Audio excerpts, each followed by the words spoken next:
o www.al.sp.gov.br, ícone audiências públicas. Nosso muito obrigado a todos e a todas, até a próxima oportunidade, e para você que está em casa, continue acompanhando a programação da TV Assembleia dentro de instantes, ao vivo, Jornal da Assembleia. Jorge Machado, falando do plenário da Câmara Municipal de São José dos Campos.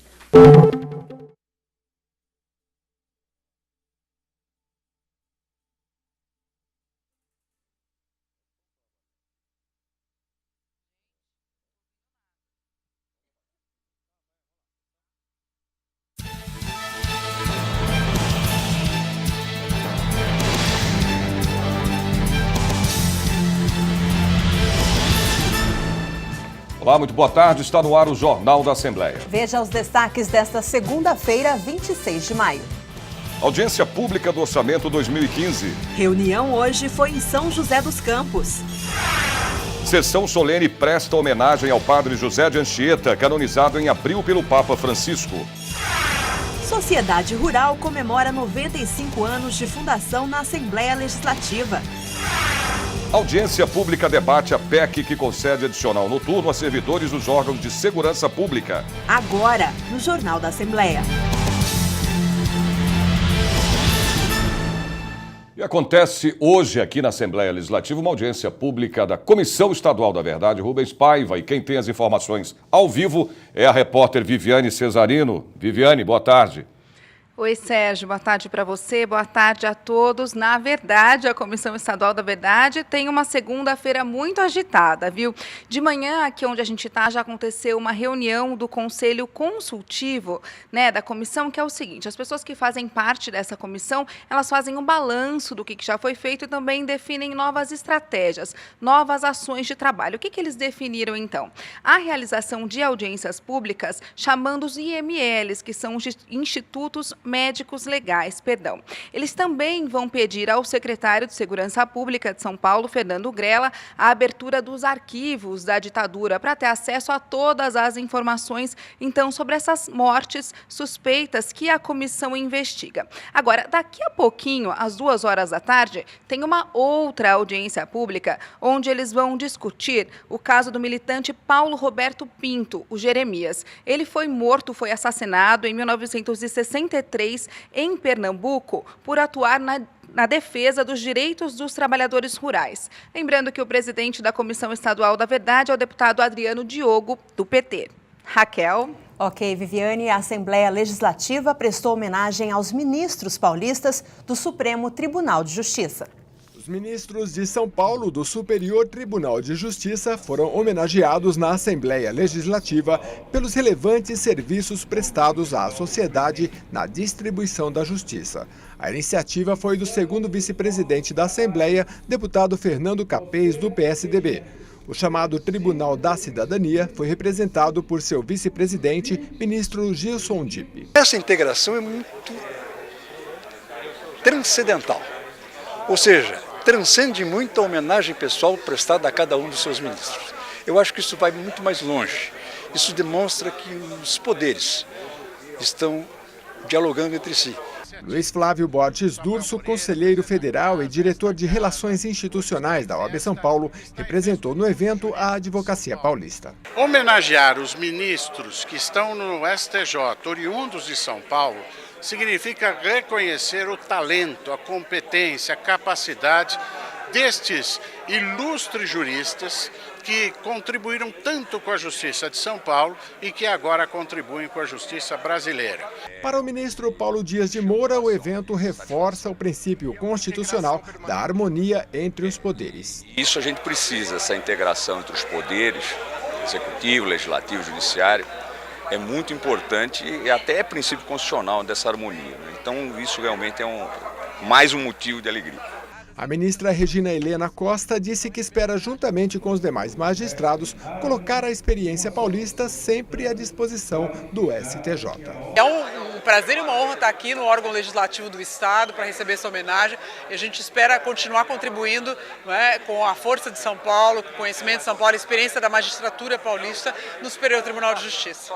Herman Benjamin, ministro do STJ pela Paraíba, também foi homenageado por sua ampla atuação no Estado de São Paulo. Ele ressaltou o reconhecimento da Assembleia Paulista pelo trabalho das instituições. Tirante a Constituição, é o STJ que uniformiza a jurisprudência brasileira e dá, ao final das contas, a expressão do que seja o direito brasileiro. Criado pela Constituição Federal de 1988, o STJ é a corte responsável por uniformizar a interpretação da lei federal em todo o Brasil. O autor da homenagem, deputado Fernando Capês, do PSTB, lembrou a importância da corte para o país e ressaltou a abnegação de seus ministros. A carga de trabalho de um ministro do STJ, do Superior Tribunal de Justiça, exige que o ministro acorde seguramente por volta de 6 horas da manhã ou antes disso e estenda o seu trabalho até meia-noite, inclusive aos sábados e domingos. É uma carga assim monumental, são milhares e milhares de processos e cada processo é uma vida, é uma história, é um destino, não pode ser julgado de qualquer maneira. Por isso nós temos que fazer sim todas as homenagens que essas pessoas sérias no exercício da sua profissão, dedicadas, competentes, merecem. Terminou há pouco a audiência pública do Orçamento 2015 em São José dos Campos, no Vale do Paraíba. E o repórter Jorge Machado acompanhou a reunião e tem as informações agora ao vivo. Boa tarde, Jorge. Boa tarde, falamos ao vivo de São José dos Campos, cidade a 100 quilômetros da capital, onde aconteceu a 12ª de 21 audiências públicas do Orçamento 2015. Quem presidiu esse encontro foi o deputado Davi Zaia, do PPS, que está ao meu lado. Deputado, a educação, a saúde e o transporte foram as prioridades apontadas aqui. Como o senhor viu as propostas aqui elencadas? Bem, propostas que respondem a demandas e necessidades da população aqui da região, né? Recentemente, o governo do estado encaminhou e a Assembleia aprovou a Constituição da região metropolitana de São José dos Campos. Então, há todo um reforço, né? E ouvir aqui a população hoje, então, com as suas demandas, com as suas reivindicações, foi muito importante. Reivindicações que tratam da questão do saneamento, da questão da segurança, né? Mas também muita coisa da questão da saúde, né, e da educação. Então nós estamos muito felizes de poder ter participado aqui, né, agradecendo à Câmara Municipal de São José dos Campos, a todos que participaram, porque a sua contribuição ajuda a melhorar o orçamento do Estado de São Paulo. Algumas propostas pontuais, como dos moradores do Recanto do Vale, que cobram água, e água é uma emergência, é urgência, não é, deputado? Aí é uma necessidade de um encaminhamento urgente à Sabesp, né, para que verifique quais os entraves que estão acontecendo e que impedem a implantação do serviço de água naquele município e com certeza a ação nossa dos deputados junto com a Prefeitura Municipal para regularizar essa situação e permitir que rapidamente a Sabesp possa atender, porque essa é uma reivindicação muito pontual. As outras reivindicações pensando no desenvolvimento aqui da região. Então a gente soma nas audiências públicas questões muito específicas, mas que são importantíssimas para aquela comunidade e questões mais gerais que dizem respeito, né, a toda a região metropolitana. Quanto à participação dos vereadores, os vereadores foram muito proativos nesta audiência pública, não é, deputado? É verdade, tivemos aqui vereadores de São José dos Campos, de Taubaté, de São Bento do Sapucaí, de Jacareí, né, então diversas cidades, e isso acho que ajudou a engrandecer, porque esses vereadores têm um papel importante na representação da comunidade e é a representação legislativa que está mais próxima da população. Muito obrigado, deputado Davi Zaia, do PPS, parabéns pela sua condução. Quem também participou desta audiência pública está ao meu lado, o deputado Marco Aurélio, do PT, deputado da cidade vizinha aqui, Jacareí, falou também sobre a questão viária. Muitos vereadores pediram acessos melhores, viadutos, o senhor até lembrou um viaduto sobre a Tamoios duplicado. Uma região tão vasta não tem tido a devida atenção do governo do estado e há a possibilidade da Casa de Leis, a Assembleia, consignar no orçamento recursos para a área de transportes? Possibilidade há sim, inclusive que foram falados de rotatórias, né, CP50, porque quando você tem essa dificuldade de atravessar a pista, você gera um grande número de acidentes e é um risco muito grande. Eu diria que é uma verdadeira roleta russa. Agora, um caso específico é do Recanto dos Tamoios, que é um bairro, uma comunidade aqui da cidade de São José dos Campos, que em anos passados o governo do estado já fez desapropriação, fez as alças de acesso, pavimentou as alças de acesso, mas não fez o viaduto.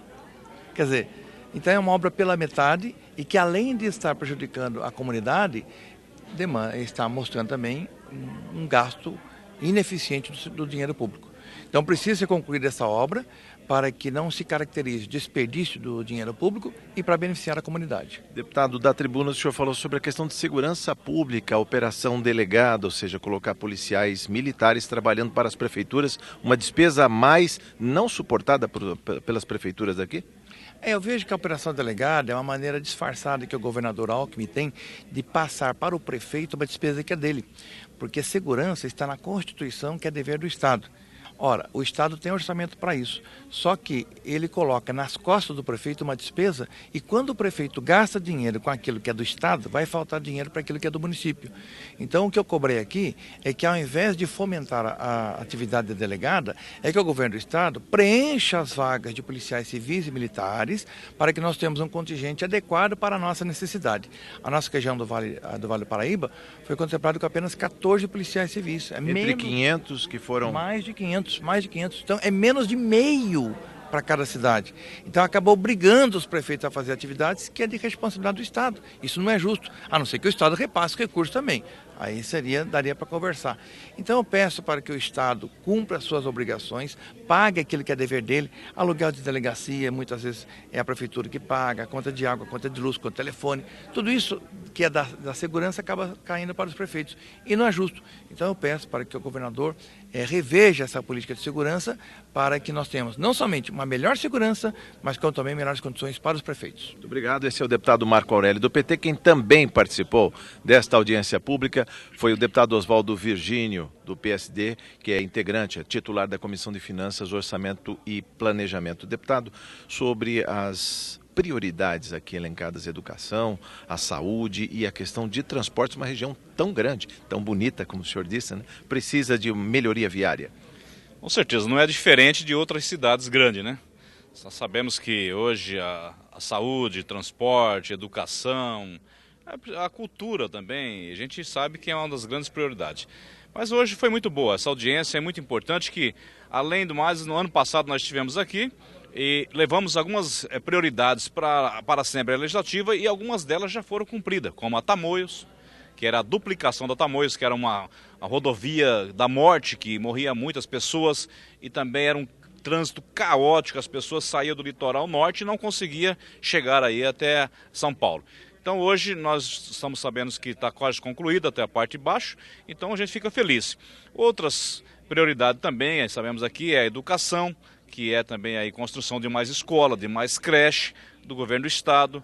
A prioridade também que eu vi aqui também foi a segurança pública, mas nós sabemos que o governo já está tomando providência, que já foi a reivindicação do ano passado, do orçamento passado.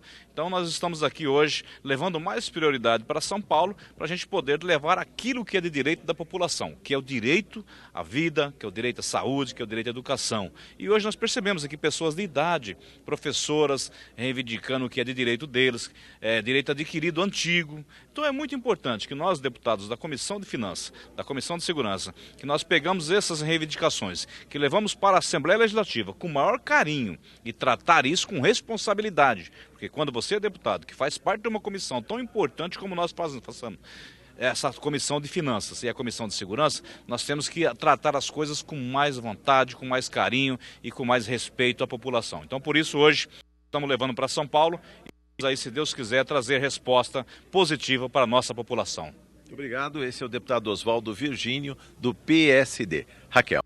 Ok, Jorge, obrigada pelas informações. E vamos a informações do trânsito. Em São Paulo, você vê aí imagens ao vivo da Marginal Tietê. Essas imagens do primeiro plano são os motoristas que seguem no sentido rodovia Ayrton Senna. O trânsito é intenso, mas sem pontos de congestionamentos. Confira agora a previsão do tempo para hoje, São Paulo amanheceu com chuva e deve ficar assim o dia todo. A mínima foi de 15 graus e a máxima chega aos 22 graus. Vamos ver como fica o tempo no interior do estado. Em Campinas, a máxima chega aos 20 graus. Em São José dos Campos, os termômetros chegam aos 23 graus. Em Sorocaba, a máxima vai ser de 18 graus e em Ribeirão Preto, a temperatura vai até 25 graus. Depois do intervalo, a Assembleia Legislativa comemora o Dia Estadual da Liberdade Religiosa. Deputados de São Paulo debatem proposta de emenda constitucional que prevê adicional noturno a servidores dos órgãos de segurança pública. A gente volta em um minuto. Até já!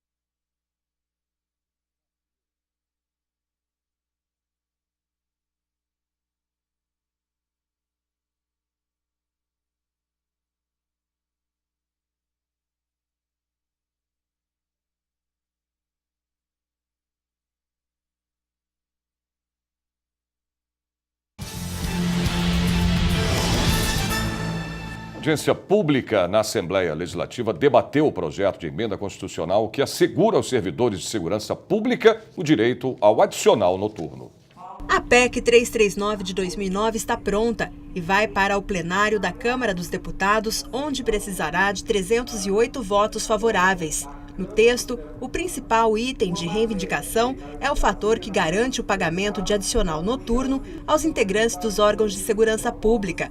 A audiência, aqui na Assembleia Legislativa de São Paulo, reuniu representantes de sindicatos e autoridades políticas que ressaltaram a importância da mobilização para a aprovação da proposta. É um reconhecimento de um direito, o pagamento do adicional noturno, além de outros adicionais como periculosidade e insalubridade para os servidores que militam na área de segurança pública. A PEC assegura o direito do adicional noturno aos analistas, tributários da Receita Federal, policiais militares, bombeiros, policiais federais e policiais rodoviários federais e demais integrantes dos órgãos de segurança pública. Ela possibilita ao policial rodoviário federal que exerce trabalho noturno uma indenização pelo desgaste natural do trabalho noturno. Ele não vai repor os desgastes emocionais e de saúde, mas é uma indenização, como foi muito bem frisado na audiência de hoje.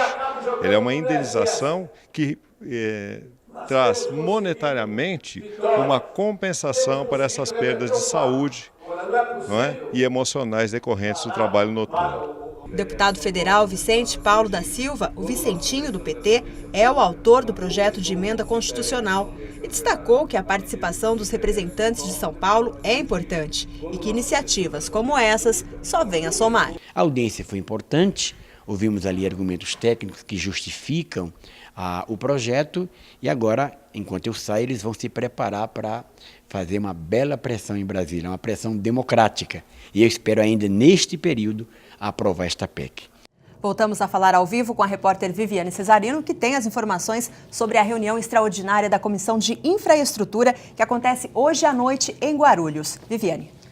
Então, Raquel, essa audiência pública ela vai discutir a regularização do sítio São Francisco, lá em Guarulhos. O que acontece nessa região? Em março do ano passado, a CDHU ela decidiu pavimentar a Avenida Norte-Sul. Mas, de acordo com o prefeito, Sebastião Almeida, essa obra até já começou, mas ela não está caminhando no ritmo que os moradores e a administração pública gostariam.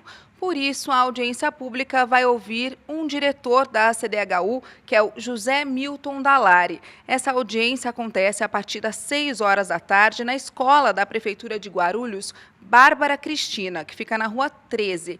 E o presidente da Comissão de Infraestrutura é o deputado Alencar Santana Braga, do PT. Sérgio. Ok, Viviane. E o Dia Estadual da Liberdade Religiosa foi comemorado na Assembleia Legislativa. Ao chegar ao segundo Fórum da Liberdade Religiosa, o participante se deparava com uma exposição de 50 quadros sobre a tragédia do Holocausto.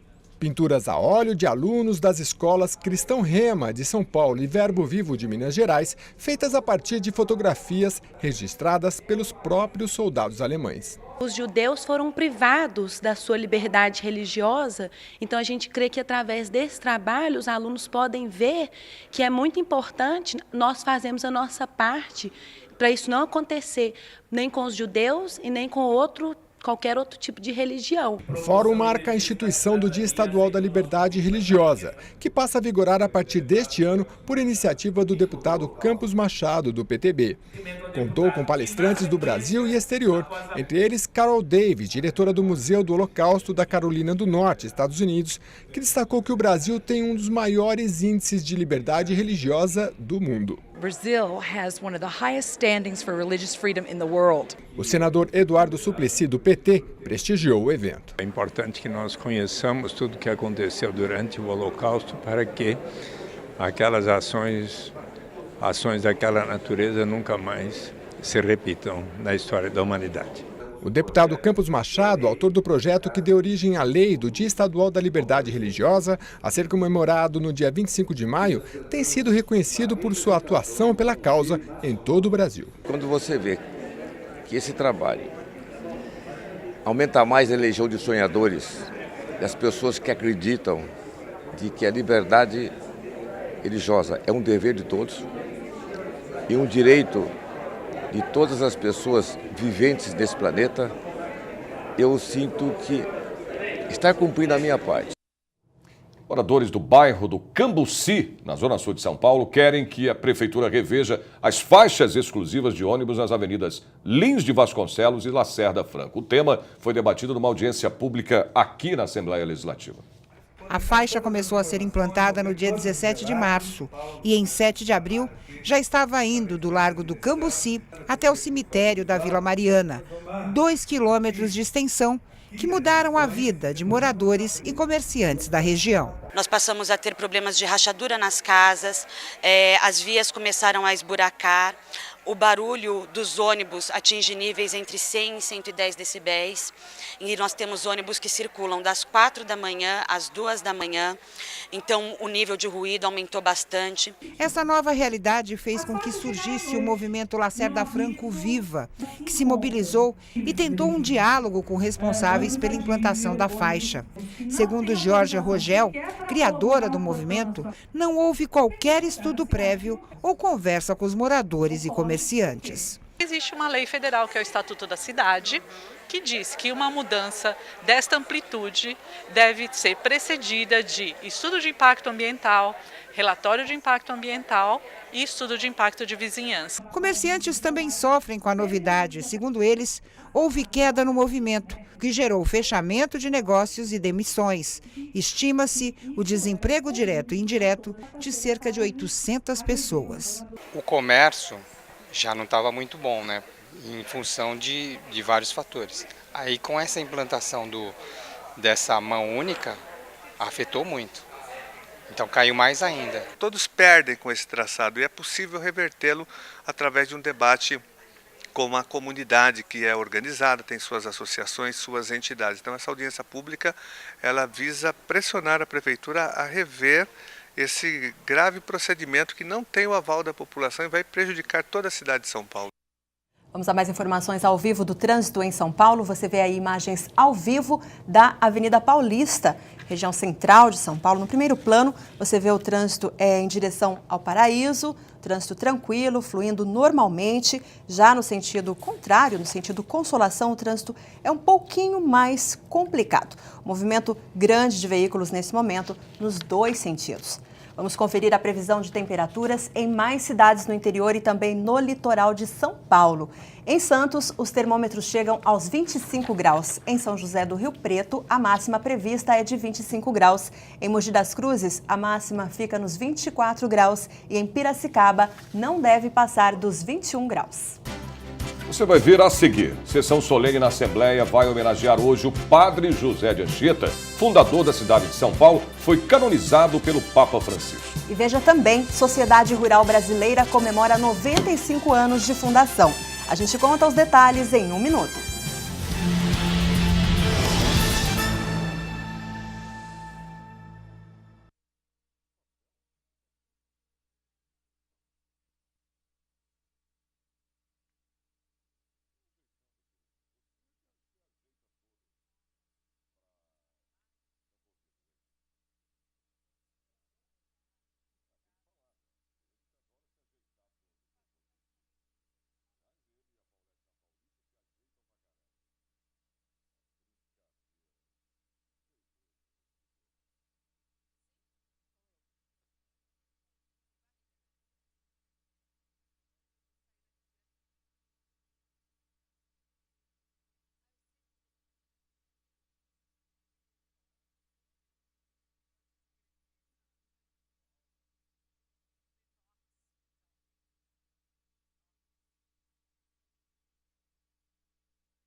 Uma solenidade no Legislativo Paulista homenageou os 95 anos de existência da Sociedade Rural Brasileira.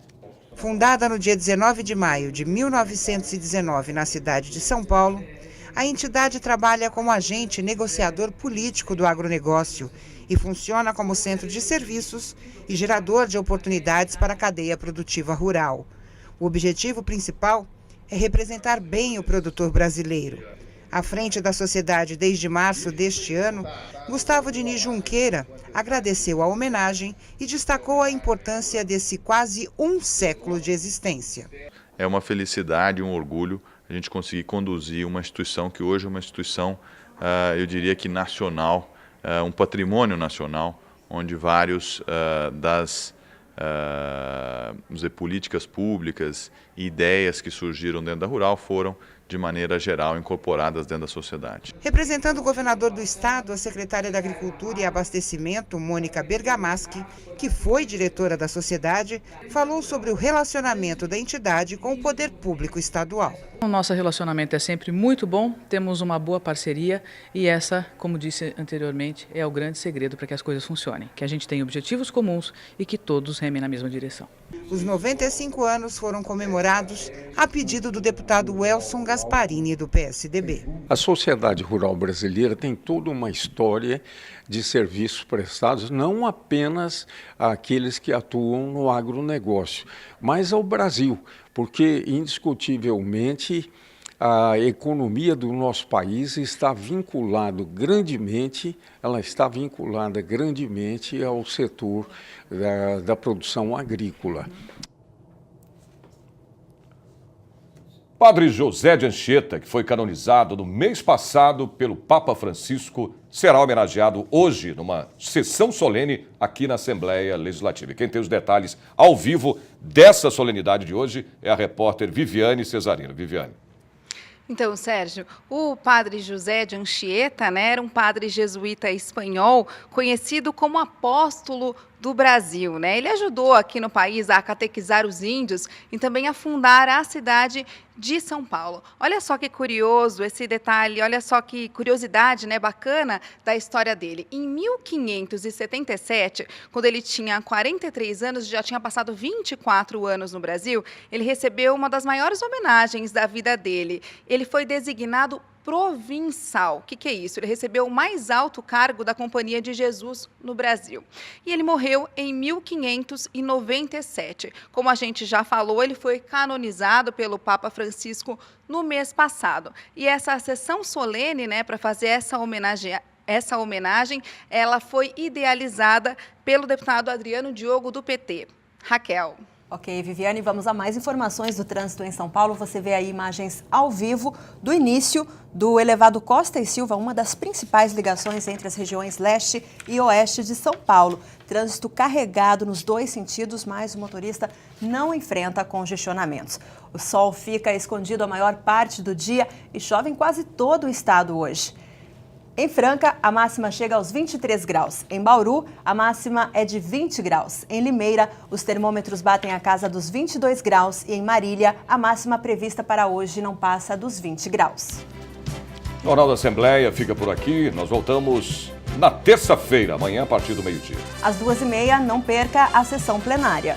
E lembrando a você, que quinta-feira, dia 29 de maio, a partir das 10 da manhã, a audiência é na cidade de Assis. Você também assiste aqui ao vivo pela TV Alesp. Uma boa tarde para você. Boa tarde para você, até amanhã.